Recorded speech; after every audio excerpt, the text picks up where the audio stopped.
zikhale motani.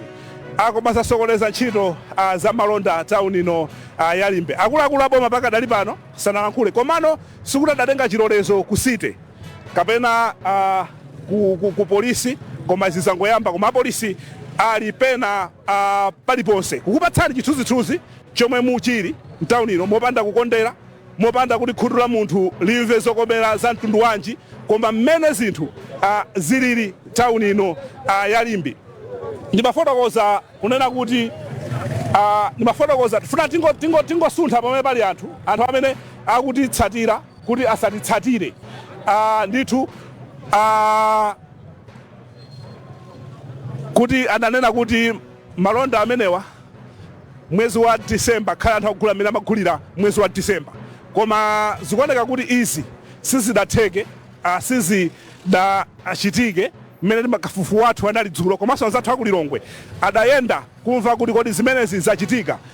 Former directive yomwe tinali nayo yomwe tinayiona ndiyongonena kuti nkhani ya mapanti komanso mabla kaunjika ameneyo akhoza ayimwalaye samalande akhale kuti iwowa anthu akuchita malonda a mtundu umenewu. Ndithu anthu angoyimayima koma ambiri akuchoka mtown mmenemu kubwerera makwawo chifukwa pakadali pano business ngaime palibe mini bus yomwe akuyenda ndakabaza mwapo ndiapo koma akumakhala ndi malire ake amene akuyenda anthu amenewa. Ndiye mwina titalekeza kaye chigawo chino pa nthawi inoyo panopa funa kupatsirani kuti kuli zotani tibwereso nthawi ina mwina tikakumana ndi akuluakulu aboma kapena akuluakulu apolisi omwe atipase chithunzithunzi kuti chotani koma pakadali pano ayesesa apolisi amenewa kugwira ntchito yotamandika kubweretsa bata ndi mtendere town ino ya Limbe pamene zinthu zinayamba kusokonekera komanso kuvuta. Tiyende kuti kulipo kwamene kwaphwanyidwa chifukwa mkatimo ndi momwe mwavuta sitidafike yayi. Komanso tikumane ndi atsogoleri amavenda amenewa atatifotokozera chifukwa chani zimenezi zachitika pamene dzulo adagwirizana kuti zimenezi sizichitika. Kodi apolisiwa pakadali pano alipo amene amange bwanji mukafukufuku wawo. Tibweranso pitizandike kuona zotsatira pano pa television makufuna kupatsani kuti kodi chikuchitika muno mu town ya Limbe pakadali pano ndi chani. Dzina langa Steve Kanema M'manja.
A very long time ago, a legendary band came to life.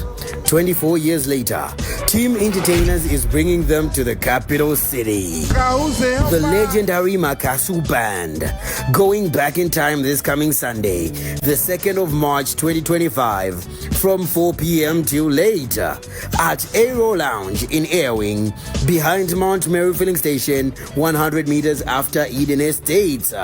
It is free entry and they will be supported by the 6 solid band. Yes, the legendary Makasu Band live. We look forward to seeing you there. Entertainers Promotions.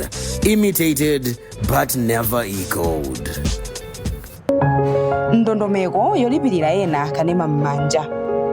Njira iyi ndiyomwe mukuyenera kugwiritsa ntchito mukafuna kulipirira abale omwe ali mdziko muno kapena maiko akunja omwe analembetsera nambala yakunja ngakhalenso ya mdziko muno, komanso kudzilipirira nokha ngati munalembetsera email address kapena nambala yosiyana ndi yomwe muli ndalama zomwe mukulipirazo. Dziwani kuti pakadali pano njira zomwe zikutheka kulipirira Kanema M'manja ndi Airtel Money komanso TNM Mpamba. Choyamba mukhale kuti muli ndi Kanema M'manja app mu foni yanu ndipo munalembetsa kale. Kenaka tsegulani Kanema M'manja app yanu ndipo sankhani pomwe palembedwa kuti payment. Mukatero ikubweretserani njira ziwiri zolipirira zomwe ndi Airtel Money komanso TNM Mpamba, ndipo mukuyenera kusankha njira imodzi yomwe mugwiritse ntchito polipira. Ngati munazilipirira kale nokha pabwera uthenga okudziwisani kuti munalipira kale, ndipo usindikizani yes kuti mupitirize ndondomeko yolipirira ena. Mukatero chongani pomwe palembedwa kuti enable paying for someone, pomwe ndipo kulolezani kulipirira ena. Mukatero ikani nambala yomwe kuchoke ndalama mukulipirazo mukabokosi koyambirirako. Kenaka ikani nambala kapena email address yomwe mukuyilipirirayo mukabokosi kachiwiriko. Kulipira kwa mwezi umodzi ndi 2000 Malawi kwacha yokha basi, koma mukhoza kusankha kulipira kwa miyezi yochuluka kapena chaka chonse. Mukhozanso kulipira kwa sabata imodzi ndi 650 Malawi kwacha pochonga pomwe palembedwa kuti pay weekly. Mukasankha miyezi yomwe mukufuna kulipirayo ikuonetsani ndalama zomwe zichotsedwe ku nambala yanu. Kenako tsindikizani batani lolemba kuti subscribe, ndipo mufunsidwa kuyika nambala yanu ya chinsinsi ya Airtel Money kapena TNM Mpamba. Dziwani kuti uthengawu ufikira ku foni yomwe muli sim card yomwe munayika kuti kuchoke ndalama zomwe mukulipirazo. Ikani nambala yanu ya chinsinsi ya Airtel Money kapena TNM Mpamba kuti mumalizitse ndondomeko yolipira ndalama. Kenako mulandira uthenga kuchokera ku Airtel Money kapena TNM Mpamba okudziwitsani ngati zatheka kulipira kapena ayi. Mukatero basi zatheka, sangalalani poonera mapulogalamu omwe mumawakonda nthawi iliyonse.